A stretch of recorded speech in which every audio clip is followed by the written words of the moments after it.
On the spot news media, we got the latest news. We don't care about the views, we just representing right.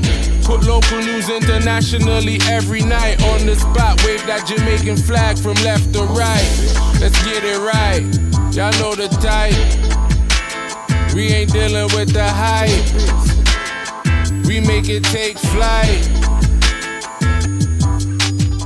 Yeah man, my viewers and subscribers, what gwan. A blessed and wonderful Saturday morning to each and every person out there tuning in to On The Spot News Media. Now, my peeps, I don't know how we do it over on this side each and every morning. We have to give thanks and praise to the Most High Creator for the preservation of life, because life is indeed the greatest. So in the morning, my peeps, I have a few stories to share with you, the regular members of Chan Public and also members of the diaspora. So please like the video, share the video, watch the entire vlog so you can get a full understanding and a better appreciation of everything we are going in Jamaica. So what you know, my peeps, in the morning here to the name of Saturday when some of the regular ones and ones them out there traverse the church. So happy Sabbath to you all. But whilst doing so, my peeps, please remember On The Spot News Media's loyal viewers and subscribers in your immediate prayers. You definitely see how Jamaica run right now, so you know for sure. So we need that now more than ever. And to all of the regular ones and ones them out there in the streets, going about your regular business, whether you're going to the market district or just you don't know, take care of your personal issues. You don't know, my peeps. Safe travel, pon the gravel, and continuously look out on the corner yeah, cause the old dirty corner boy them always out there. Alerts, yeah man. So we're going to kick it off this morning with a strong message from Prime Minister Andrew Holness. We just hope that the message is not just a word of mouth type of thing and actually some muscle I go pump into the words to make sure say it come across really strong. So we play these type of clips, so we can have them to hold the ruling government at bay when time them now pull through with certain things. So I want to listen to what I say, because right after what I say, I go play another video clip for you. And that video clip, I go highlight a criminal element that may have slipped through the cracks. So these things have to be played so you can know what is really happening, and so the government can be held responsible if these criminal elements are not dealt with in the most strictest and harshest way lawfully possible. Now listen. We're living in profoundly changing times. There are many Jamaicans who would be concerned about the change in immigration policies in the United States. There are many Jamaicans, of course, who live in the United States. I would want to reassure Jamaicans that your government has long been planning and putting in place measures to address any changes in policies in the United States. Firstly, let me say that Jamaica is the homeland. So Jamaicans all over the world will always be welcome back to your homeland. And we are prepared to receive all our hard-working Jamaicans who have been in the United States or wherever they may have gone for economic benefits. Jamaica has always been, since its colonial days to now, a net supplier of talent to the world. It may be a good thing to have some of our Jamaican talent return to our shores to help us to build our country. There are many Jamaicans now who are feeling uncertain in the United States and who are considering returning on their own to avoid the indignity of being deported. And we welcome you back to Jamaica. We want your talent. We want your resources. There are many opportunities in Jamaica that together we can take advantage of and build the country that we would want. But let me be clear that for those Jamaicans who intend to come back with crime and violence to undermine what we have been building here, let me be clear to you that this is not the Jamaica that you left 10 or 20 years ago. It is not the JCF that you left 10 or 20 years ago. You will either meet a judge or your maker if you come back to Jamaica and violate our laws and create havoc. I know that there are many who will be returning to Jamaica, coming back to lovely communities like these, rural areas like these, and they may attempt to set up gangs, get involved in scamming, and undermine the values of the communities that they return to. We will not tolerate that. We want all our Jamaicans to always feel that they have somewhere to come back to and call home and be well received. Come back with a good heart and a good mind. Come back willing to work. Come back with your resources. You will be able to make life here. But don't come back here to undermine and destroy what we have built. The government is already planning in terms of putting in place new measures, enhanced security measures to address those who we know have a criminal past or who have been interdicted in the United States, convicted in the United States, and are being returned after serving their criminal penalties there. And we will ensure that they are appropriately monitored here and that they are not in any way contributing to an increase in our crime or murder rate. We have sacrificed long and hard. The people of Jamaica have borne the negative impacts of local violence. We will not tolerate criminals coming back here to increase our crime rate or murder rate. It is on a downward trajectory. We are doing very well, and we will not allow this to happen. So watch this now, my peeps. The next video clip that me I go play, it I go talk about a notorious criminal element where I come from a criminal lineage. Yeah, man. The brother there have criminal elements in their families from way back when, come all the way up to now. And one special one were in their family background. For those of you who are old enough, like from back in the 80s, would remember this particular criminal element. We are talking about a criminal element what them call Anthony Tingle. But him alias, you might know him more by the name there. His alias is popularly known as General Starkey. I'm pretty sure that name may have rung a bell for persons who are old enough who grew up in the 80s in a Kingston and St. Andrew and the wider St. Catherine would have heard that name, General Starkey, before. So the man we come in pan the deportation flight. Thursday we gone. Where the government say is a routine thing because we get one every last Thursday every month for years now. We never know that, but we figure that out, you know.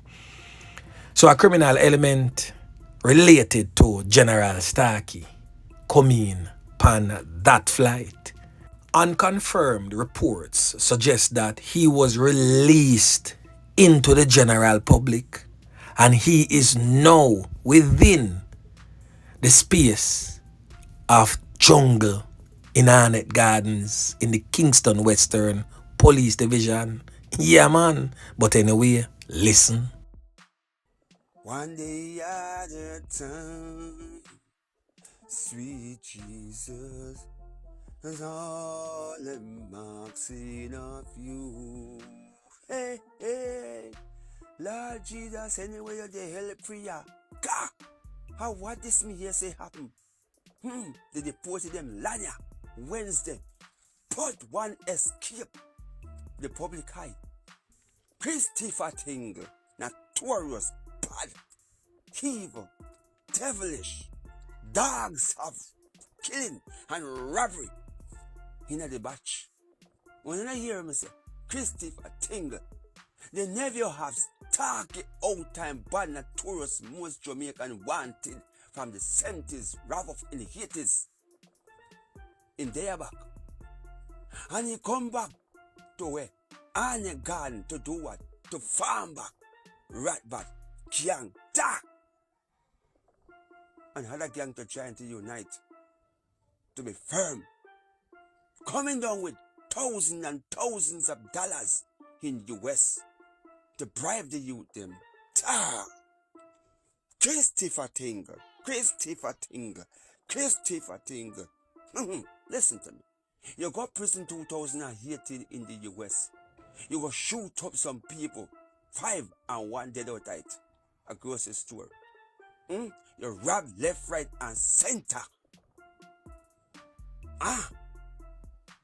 We know you're heartless. We know you're ruthless. We know you're evil. But Christopher, the Jamaica you left is not the same thing, you know. You get a chance to live again after your time in prison up there. Trump push out a nastiness down here because you're not control. Oh, your bloodlines are criminals. And a killer and a robber. So you continue it. But listen to me tell you. You see them new youth down here, them not take press, them not program. Them have them ones chop. And if you think you bad pass the limit with them, bam! Send you to me, God. Not to mention these police. See new youth them here. Them are nervous. They will shoot you bam quick and put a chicken in your hand. If they not find it to put by you. Like ya. If you know what good for you, cut out of the badness. Put it down. Now come back at Jamaica good on the garden and go on so peacefully and now. Jungle. And come turn it upside down. Huh? No part of it. Please. Christopher Tingle, we ask you. Stay where they are Tony Walsh house. Stay where you're there at the big mansion house there. And relax. Take your money and do some business. Go church or something. But the badness, the robbery and the killing to start in jungle and surrounding. Don't turn up on the garden. Because Lord help me this day. Oh Jesus. So Christopher Tingle, in the voice of the Prime Minister, if you can't hear, it's either you're going to meet the judge or you're going to meet your maker. Yeah, man. So now, my peeps, an 18-year-old man and a woman have been charged for the November 2024 fatal knockings and clappings of a man with whom they had a dispute. We are talking about Tyson Smith of East Queen Street and a Johnny Porter, 18-year-old, who come from West Street. They have both been charged with the fatality of 28-year-old Siobhan Dawkins, who come from around Wild Street in the Kingston Central Police Division. Remember the incident they were going on Farin Street, November 15th of last year. So they are charged with his loss of life and a conspiracy to commit his loss of life, possession of a prohibited weapon, and also unauthorized possession of ammunition, and also using a firearm to commit a felony. So according to the police reports from the Kingston Central Police, sometime around 3:15 a.m., Dawkins and a friend were traveling in a motor car. They were traveling in that vehicle when Porter and Smith, who were in another vehicle, signaled him to stop. It is said that Dawkins complied, and after recognizing Smith and Porter, with whom he had a verbal altercation with earlier, Porter then brandished a firearm and pulled Dawkins from the back of the vehicle and opened gunfire, hitting him multiple times before fleeing the scene. According to the police report, Dawkins was transported to the hospital where he lost his life whilst undergoing treatment. An intensive investigation took place and witness statements gathered, and that led to the arrest and subsequent charge of the dynamic duo. So the next thing that we're going to talk about now, my peeps, is coming out of the troubled, war-torn, crime-riddled St. Catherine South Police Division, where police operatives from that police division knock it and clap it pan a old dirty corner boy and relieved of his person a firearm. Yeah, man.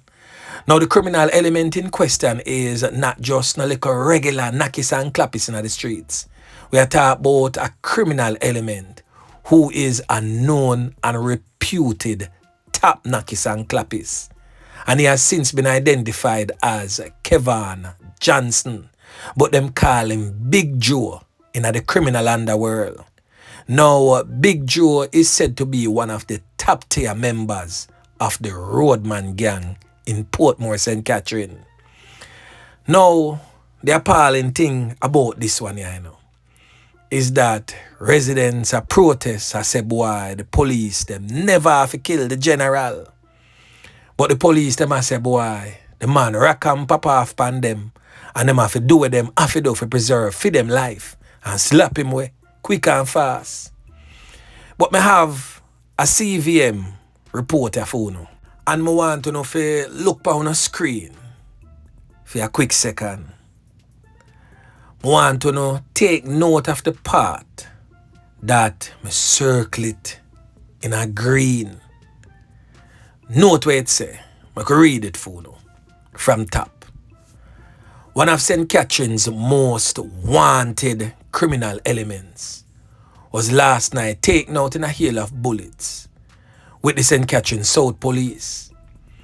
Now a firearm was also seized in that operation. Kevin Johnson, otherwise known as Big Joe, was wanted for over a year after absconding bail for a matter in the High Court.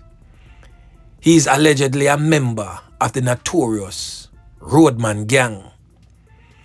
Now take note of this part. Locals told our news team while Big Joe had a firearm in his hand, he had a firearm and fired at the police. And I quote, "The police, them never have to knock it and clap it pan him for take him 3 pints." End quote. Now, the honesty, the brutal honesty. I love it. Yeah, man. And I just wish many more residents would come out and speak this truth. Yeah, man. So now over there in the St. Mary Police Division, me not gonna call it war-torn and crime-riddled as yet, but the St. Mary Police Division definitely moving slowly towards that. So our next man end up losing 3 pints in St. Mary to the hands of our country's security forces. And it took place in Fort Stewart in St. Mary. The police them say, boy, is an armed confrontation with them and all of that go on Thursday night. The deceased man has since been identified as 27-year-old Joseph Williamson, but them call him Ryder in our streets. The police reported that a firearm, an illegal firearm, was also seized. So according to the police report, members of the operational support team were on foot patrol in the community shortly after 9 p.m. It is said that they were attacked by 2 men, one of whom opened gunfire on them. The police stated that they took evasive action and returned the fire.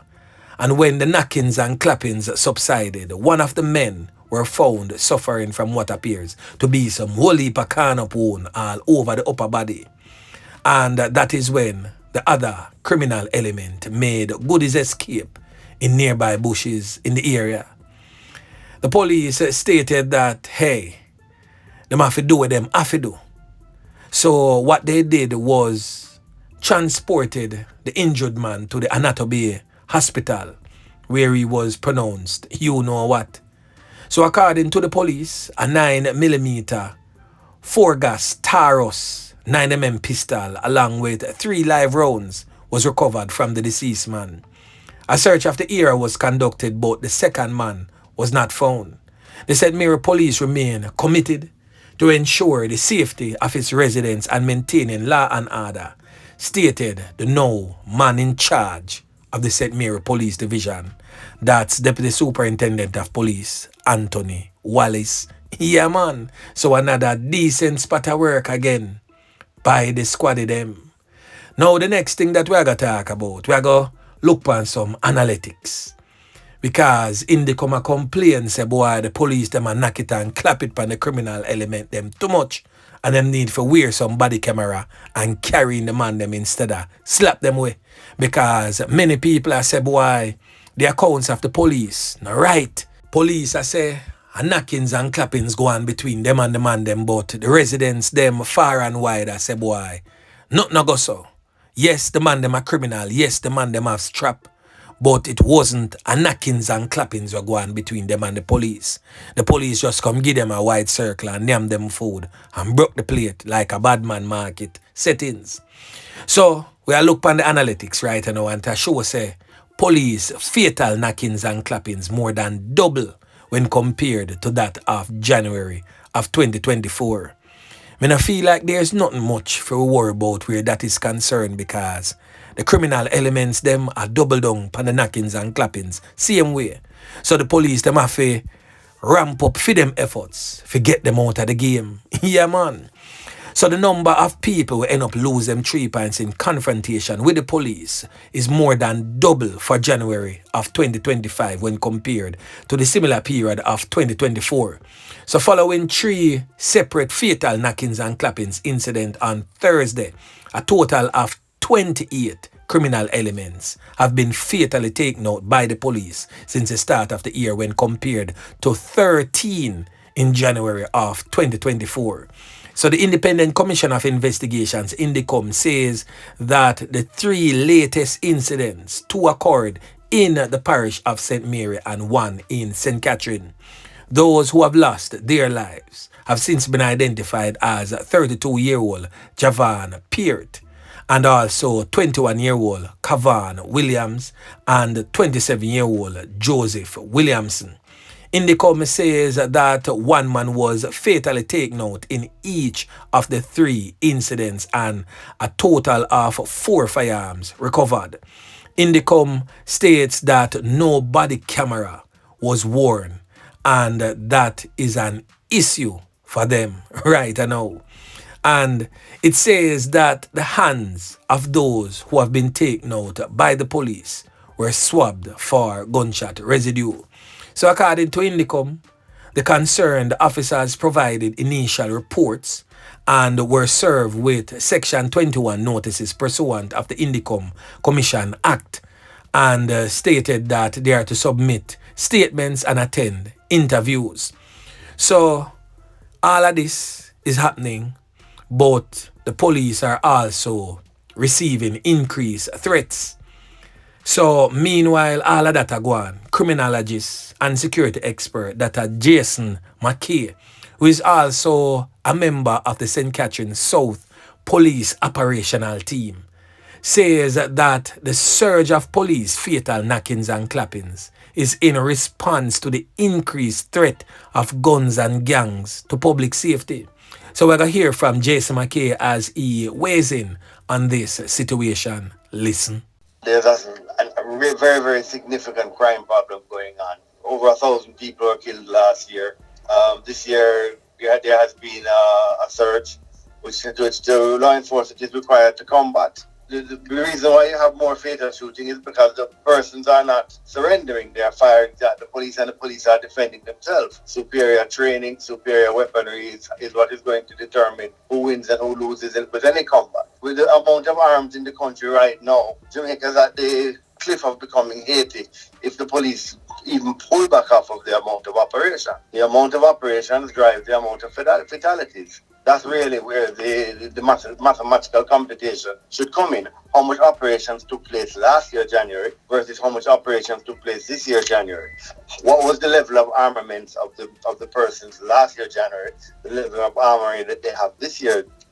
A lot of times, culture changes with criminals when they realize that something isn't working. So if they realize that every time they challenge the police, their superior training and it is winning, then maybe they will stop. You don't want to hear 28 police officers killed in a month because they didn't fire back. Well, we most definitely don't want to hear say a 28 police lose them 3 points to the hands of criminal element, because that would simply mean that law and order is losing the battle, and we can't afford that. But anyway, my peeps, remember to like, share, subscribe to the channel. Stay tuned to On The Spot News Media as I continue to bring you fresh news and updates in subsequent newscast. On The Spot News Media. Yeah, man.